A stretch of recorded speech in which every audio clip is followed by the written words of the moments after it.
Assalamualaikum warahmatullahi wabarakatuh. Bismillahirrahmanirrahim. Al-haditsu al-khamisu.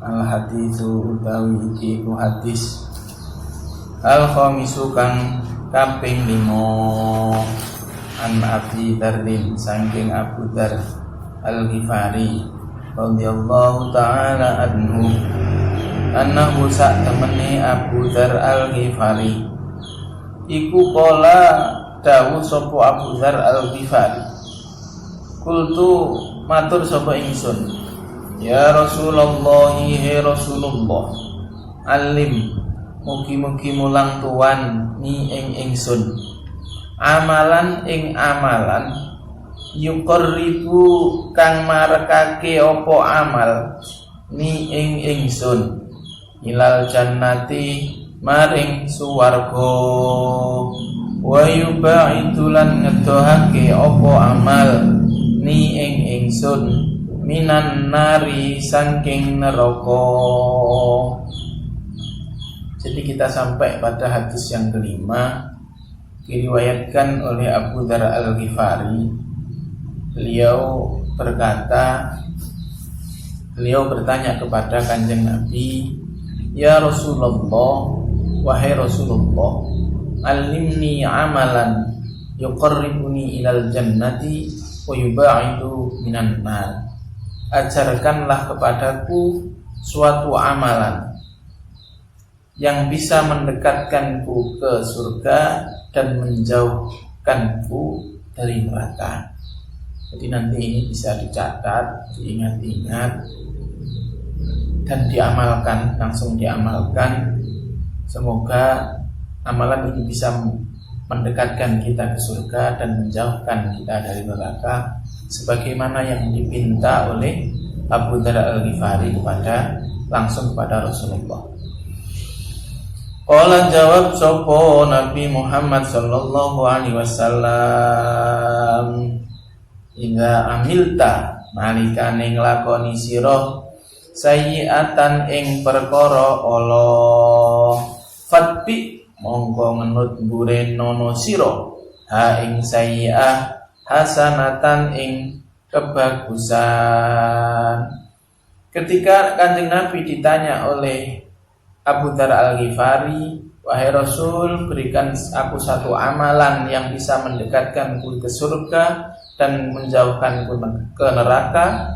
Kemudian Nabi menjawab, idza amilta sayyi'atan fasbiha hasanatan. Jika engkau melakukan suatu perbuatan yang salah, perbuatan dosa secara tidak sengaja atau tergoda oleh hawa nafsu, fasbiha hasanatan, maka segera lakukanlah kebaikan. Jadi segera diikuti dengan kebaikan. Misalnya langsung istighfar, astagfirullahaladzim. Ini bisa menghapus. Ibarat seseorang yang menulis di sebuah kertas. Ini ketika menulis di kertas kemudian tulisannya itu keliru, segera dititik. Jadi ini harus diingat ketika kita suatu saat melakukan kesalahan, segeralah membaca istighfar. Segeralah diikuti dengan hal-hal yang baik, dengan sedekah, dengan baca Al-Quran, dengan sholat taubat dan sebagainya. Ini salah satu amalan yang bisa mendekatkan kita ke surga dan menjauhkan kita dari neraka. Qala ngucap sapa Abu Dzar Al-Ghifari, qultu ngucap sapa ingsun, aminal hasanati apa to iku setengah saking kebagusan qaulu la ilaha illallah utawi ucapan la ilaha illallah. Kemudian Abu Dzar Al-Ghifari bertanya lagi, apakah termasuk sesuatu yang baik, termasuk kebaikan orang itu mengucap la ilaha illallah? Qala jawab sapa Nabi, na'am ya utawi la ilaha illallah iku ahsanul hasanati, luweh bagus-baguse kebagusan. Sahabat Abu Dzar Al-Ghifari kemudian bertanya lagi kepada Kanjeng Nabi, apakah zikir la ilaha illallah itu kebaikan wahai Kanjeng Nabi? Beliau menjawab, na'am, ya. Bahkan ucapan la ilaha illallah itu adalah kebaikan yang paling sempurna. Apa maksudnya? Ada sebuah hikayah tentang kehebatan lafaz la ilaha illallah. Ada sebuah kisah tentang kehebatan lafaz la ilaha illallah. Pada zaman dahulu ada seorang laki-laki yang dia melakukan ibadah haji. Saat di Arafah, orang ini membawa 7 batu. 7 batu ini kemudian didengarkan lafaz la ilaha illallah. Didengarkan syahadat asyhadu an la ilaha illallah wa asyhadu anna muhammadar rasulullah. Selanjutnya setelah orang ini tertidur, jadi kemudian orang ini tertidur, dalam tidurnya orang laki-laki ini bermimpi kiamat sudah datang, kiamat sudah terjadi. Jadi dunia ini kiamat. Kemudian orang ini dibawa ke alam akhirat dan kemudian dihisab. Ternyata dalam hisab itu orang ini divonis masuk neraka. Mungkin karena amal ibadahnya kurang atau dosanya yang terlalu banyak.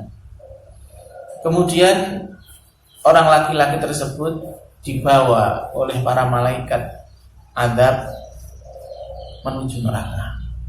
Namun anehnya sesampai di depan pintu neraka tertutup, terganjal oleh sebuah batu. Akhirnya para malaikat pun hendak membuang batu tersebut. Namun anehnya seluruh malaikat azab, malaikat yang mengantar untuk ke neraka itu tidak ada yang bisa. Dari satu pintu akhirnya pindah ke pintu neraka yang lain, sampai seluruh pintu neraka yang jumlahnya 7 itu tertutup semua oleh orang ini. Jadi tertutup, pintu neraka itu tertutup oleh batu sebanyak 7, sehingga orang ini tidak bisa masuk ke dalam, tidak bisa dimasukkan ke dalam neraka. Alhasil para malaikat pun kemudian sowan, bermunajat kepada Allah di bawah arasy, menyampaikan persoalannya. Ya Tuhanku, Engkau yang maha tahu terhadap urusan hambamu ini. Kami tidak bisa memasukkannya ke neraka. Akhirnya Allah bersabda, Allah berfirman, wahai malaikat, sesungguhnya batu-batu itu bersaksi terhadap hambaku ini, bahwasanya dia telah bersaksi bahwa tiada Tuhan selain Allah dan Nabi Muhammad adalah utusan Allah. Ini kehebatan la ilaha illallah. Bagaimana aku tidak meyakini hal itu? Batu saja itu mempercayai keyakinannya, maka aku pun mempercayai keyakinannya. Maka masukkan orang ini ke surga. Kemudian malaikat membawa orang tersebut ke surga. Namun anehnya ketika sampai di depan pintu surga pun tertutup. Sampai akhirnya mendengar ucapan asyhadu an la ilaha illallah wa asyhadu anna muhammadar rasulullah. Ucapan la ilaha illallah muhammadur rasulullah, barulah kemudian pintu surga itu terbuka. Kisah yang kedua terjadi dialami oleh Nabi Musa alaihissalam.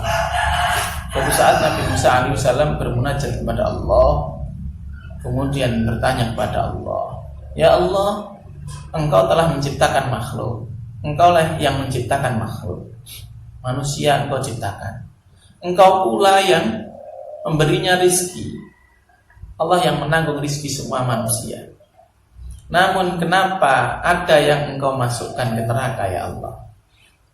Ini munajatnya Nabi Musa. Nabi Musa itu bertanya, Allah yang menciptakan semua manusia, Allah yang memberi rizki, memberi garansi hidup, namun kenapa ada yang dimasukkan ke neraka oleh Allah?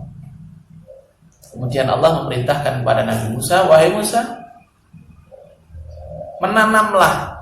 Nabi Musa disuruh menanam sebuah pohon, sebuah tanaman. Akhirnya Nabi Musa pun menanam sebuah tanaman, ditanam, kemudian dirawat, kemudian saat berbuah pun dipanen. Setelah 3 proses itu dilakukan oleh Nabi Musa, kemudian Nabi Musa meninggalkan. Jadi saat memanen itu kan yang diambil, yang dipanen yang baik-baik, yang buruk-buruk ditinggalkan. Kemudian Allah bertanya kepada Nabi Musa, "Wahai Musa, apakah engkau memanen semuanya? Atau ada yang kau tinggalkan?" Nabi Musa menjawab, "Yang jelek-jelek ditinggalkan." Begitulah wahai Musa, aku juga meninggalkan orang-orang yang berbuat jahat, orang-orang yang melakukan dosa dan dia tidak bertobat, dimasukkan ke neraka. Maka dari itu, mari kita perbanyak zikir la ilaha illallah, karena la ilaha illallah itu adalah miftahul jannah, kuncinya masuk surga.